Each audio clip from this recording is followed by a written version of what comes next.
사사기 1장 22절부터 36절입니다. 오늘 본문의 배경이에입니다. 앞에서 남쪽 지파들의 정복 이야기를 다뤘다면 이제는 북쪽 지파들의 정복 이야기입니다.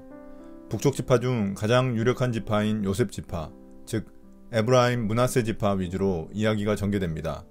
요셉 지파는 중요한 거점 도시인 베델을 점령하지만 불완전한 정복을 이루게 되고 나머지 스불론, 아셀, 납달리 지파들 역시 가나안 족속을 온전히 쫓아내는데 실패하게 됩니다. 심지어 단지파는 자신들이 쫓겨나기도 합니다. 22절부터 26절입니다. 요셉 지파의 불완전한 정복. 요셉의 집안 역시 베델을 치러 올라갔다. 주님께서 그들과 함께 계셨다. 요셉 가문이 베델을 정찰하였는데 그 성읍 이름이 전에는 루스였다. 정찰병들이 그 성읍에서 나오는 한 사람을 붙들고 말하였다. 성읍으로 들어가는 길이 어디인지 알려주십시오. 은혜는 잊지 않겠습니다. 그 사람이 정찰병들에게 성읍으로 들어가는 길을 일러주니 그들은 그리로 가서 그 성읍을 칼로 무찔렀다. 그러나 그 남자와 그의 가족은 모두 살려보냈다. 그 사람이 햇사람들의 땅으로 가서 한 성읍을 세우고 그 이름을 루스라 하였는데 오늘날까지도 그 이름으로 불린다. 요셉 지파인 에브라임 므낫세 지파는 함께 베델을 정복하러 갑니다. 이때 주님이 그들과 함께 하셨다는 말로써 그들이 승리할 것을 예고하고 있습니다. 그러나 그들의 승리는 반쪽짜리에 머물고 맙니다.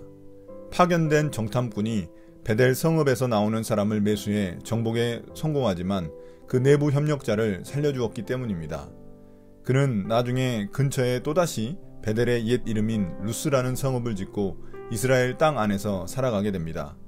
비슷한 예가 여호수아서에 등장하는 라합의 경우인데 라합은 하나님에 대한 신앙 고백을 했을 뿐 아니라 이스라엘 백성들 안에 완전히 동화되었습니다.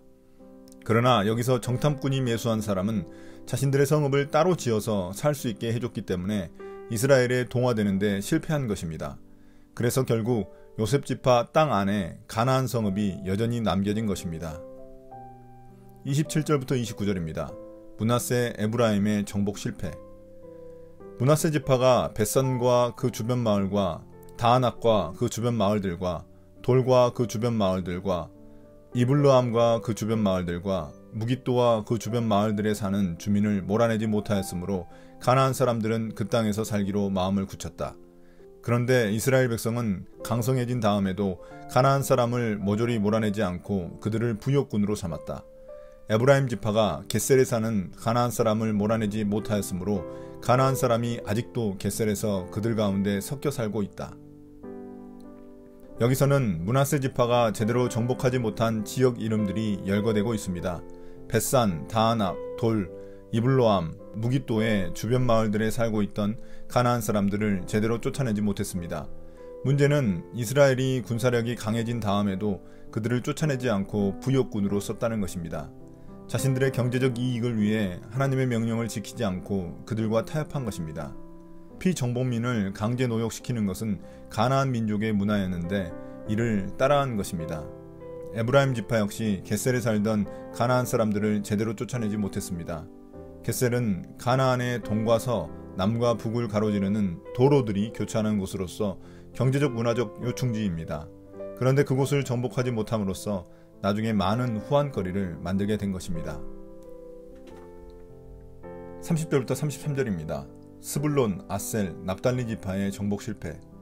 스불론 지파가 기드론의 주민과 나할롤의 주민을 몰아내지 못하였으므로 가나안 사람들이 그들 가운데 살면서 부역군이 되었다. 아셀 지파는 악고의 주민과 시돈의 주민과 알랍과 악십과 헬바와 아벡과 르홉의 주민을 몰아내지 못하였다. 아셀 지파가 그 땅의 주민인 가나안 사람과 섞여 산 까닭은 그들을 쫓아내지 못하였기 때문이다. 납달리 지파는 벳세메스 주민과 베다낫 주민을 몰아내지 못하고 그 땅의 주민인 가나안 사람과 섞여 살면서 벳세메스와 베다낫 주민을 부역군으로 삼았다. 요셉 지파를 제외한 다른 북쪽 지파들 정복전쟁 이야기도 소개됩니다.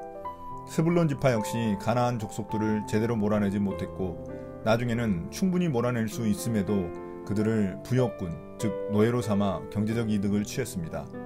아셀 지파 역시 그들을 쫓아내지 못해 함께 살게 되었습니다. 납달리 지파 역시 가나안 족속들을 제대로 몰아내지 못해 그들과 함께 섞여 살았고 쫓아낼 능력이 되었을 때에는 그들을 노예로 삼아 경제적 이득을 취했습니다. 특히 벳세메스는 태양신을 섬기던 도시이고 벤 아낫은 아낫이라는 다산 종교의 신을 섬기던 도시입니다.